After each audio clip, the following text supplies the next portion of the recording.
خب امروز داستان دیگه ای رو از زندگی یاران رسول خدا صلی الله علیه وسلم با هم می‌خونیم. سیمایی دیگه از سیمای اصحاب پیامبر، به عبارتی از صحابیات پیامبر، بانوی بزرگواری از بانوان صدر اسلام،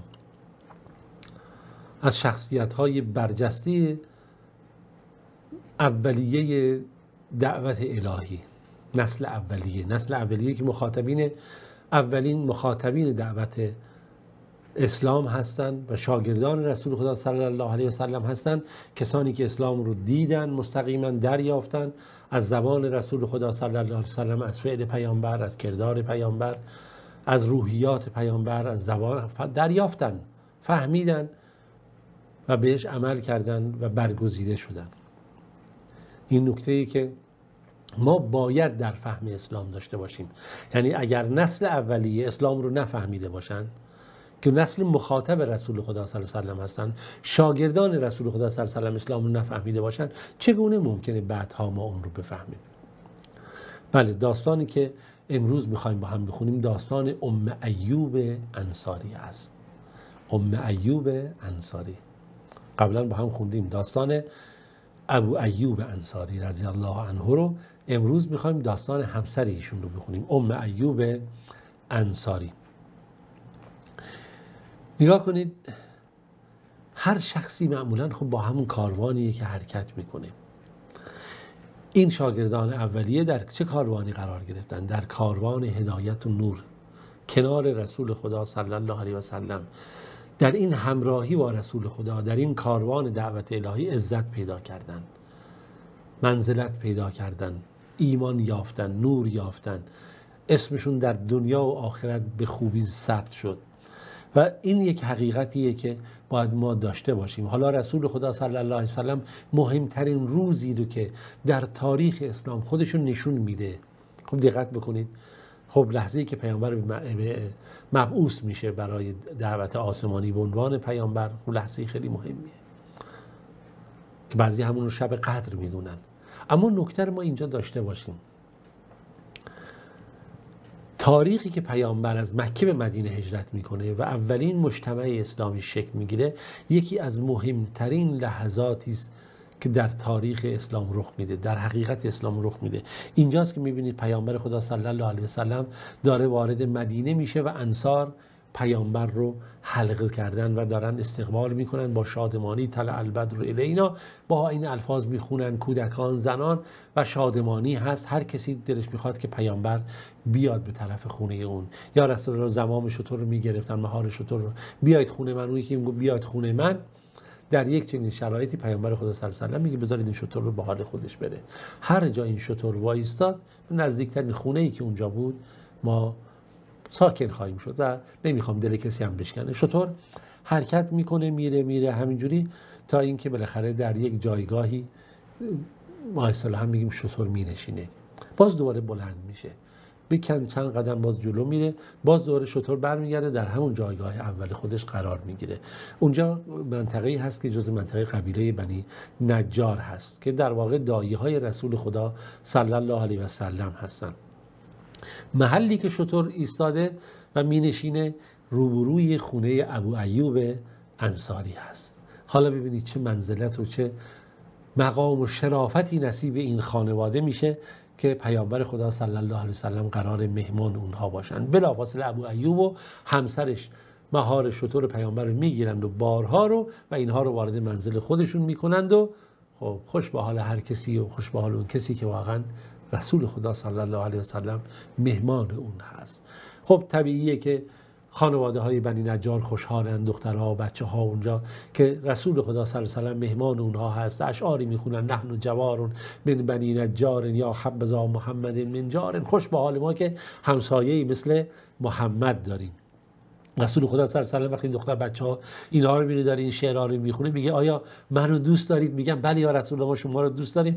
میگه الله یعلم ان قلبی بحبکن، خدا هم میدونه قلب من شماها رو دوست داره. این محبت و این حالات ایمانی رو داشته باشید. و خب ببینید چه خیر و برکتی شامل ام ایوب میشه. میگه رسول خدا صلی الله علیه و سلم بالاخره در خانه های بنی نجار که در خانه ابو ایوب انصاری هست جا میگیره.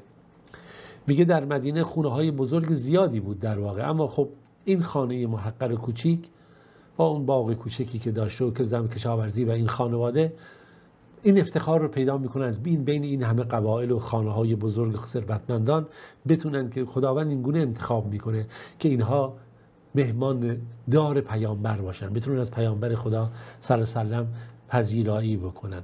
ابو ایوب نمیدونست که چگونه از پیامبر پذیرایی بکنه، چگونه محبت کنه. خیلی خوشحال بود و هر کاری میخواست بکنه که خوشنودی پیامبر رو به دست بیاره و همسرش هم همینجوری با هم میگفتن چه بکنیم تا پیامبر خوشحال بشه، چه رفتاری داشته باشیم. هر کسی از زنان انصار آرزو میکرد ای کاش میتونست که از پیامبر خدا صلی الله علیه و سلم پذیرایی بکنه. این بود که خیلی ها غذا درست میکردن می آوردن برای پیامبر خدا صلی الله علیه و سلم.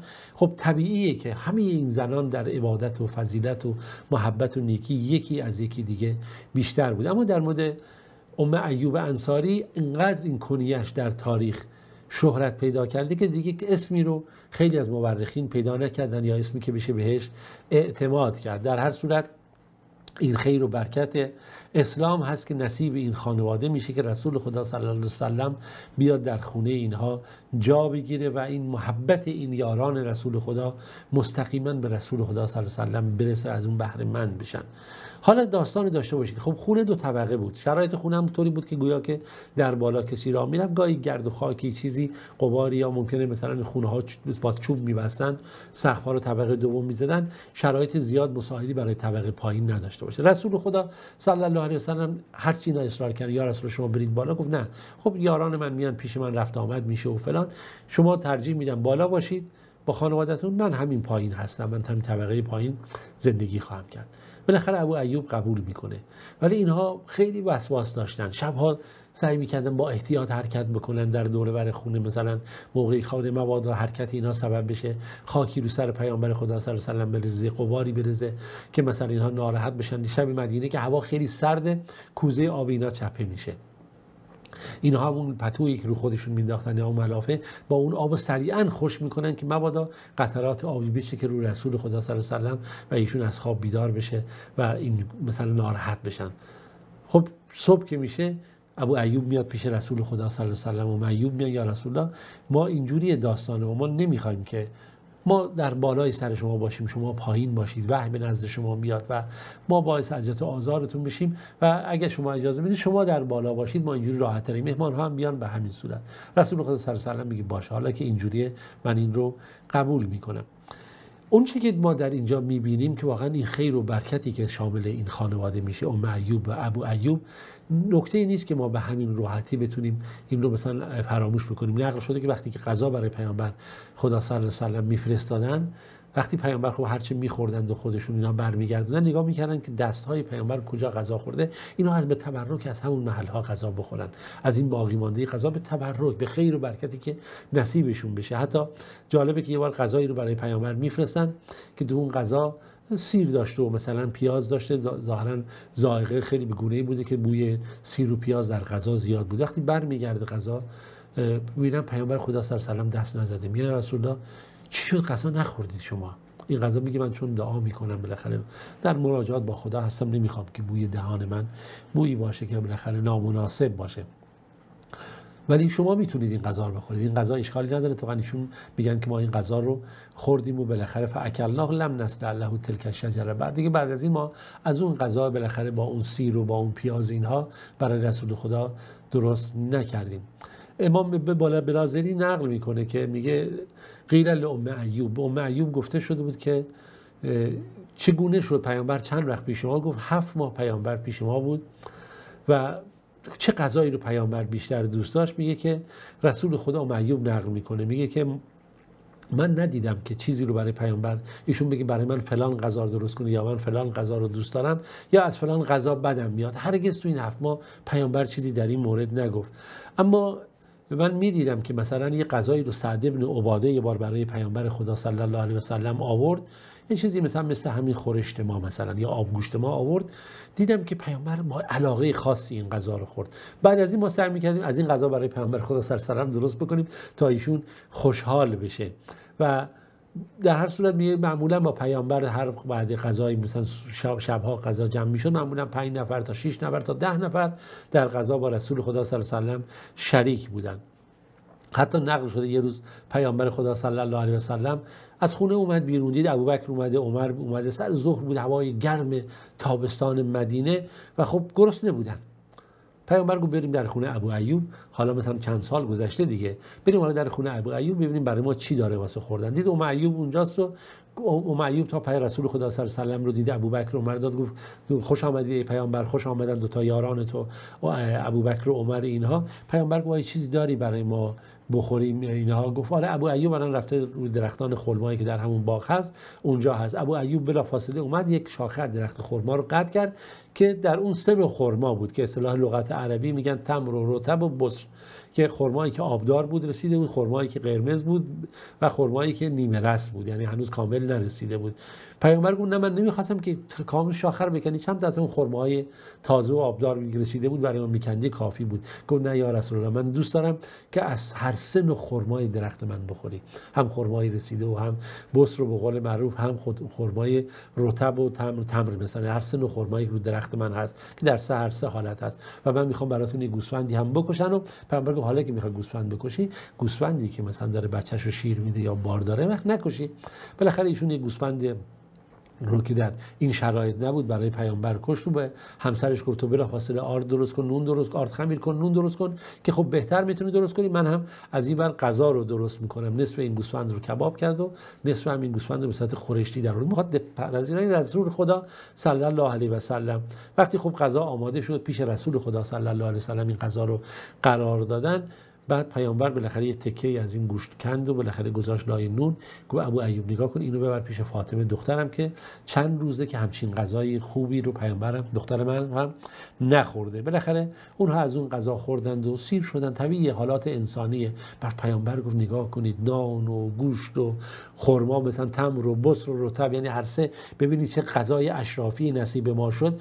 و دمعت عینها شریفتانه، چشمان رسول خدا صلی الله علیه و سلم رو اشک گرفت. من گفت والذی نفسی بیده، قسم به کسی که جان من در دست اونه، ان هذا هو النعیم الذی تسالون عنه یوم القیامه، این همون نعمتیه که روز قیامت ازش سوال خواهید شد، یعنی همون سوال میشیم.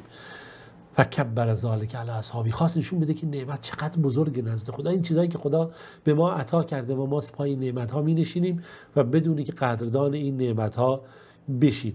به اینجا بود که پیامبر صلی الله علیه و آله گفت نگاه کنید فاذا عصبتم مثل هذا، وقتی شما بخواید غذا بخورید سعی کنید مثلا با دست هاتون بخورید. خب اونجوری نبود، مثلا با دست راست بخورید، بگید بسم الله.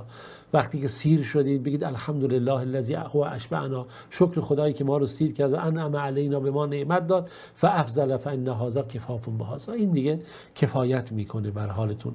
در هر صورت این نعمت مهمانداری از رسول خدا صلی الله علیه و سلم، برگرفتن از دستورات پیامبر، هدایت پیامبر، شامل ام ایوب شد که شامل حال کمتر زنی شد واقعا از زنان عصر پیامبر. ام ایوب خب نسبت به خانواده پیامبر توجه خاص داشت، به ویژه نسبت به ام المؤمنین عایشه، و خب این خیلی شرایط خاص داره، نکته خیلی ویژه‌ای داره در اینجا.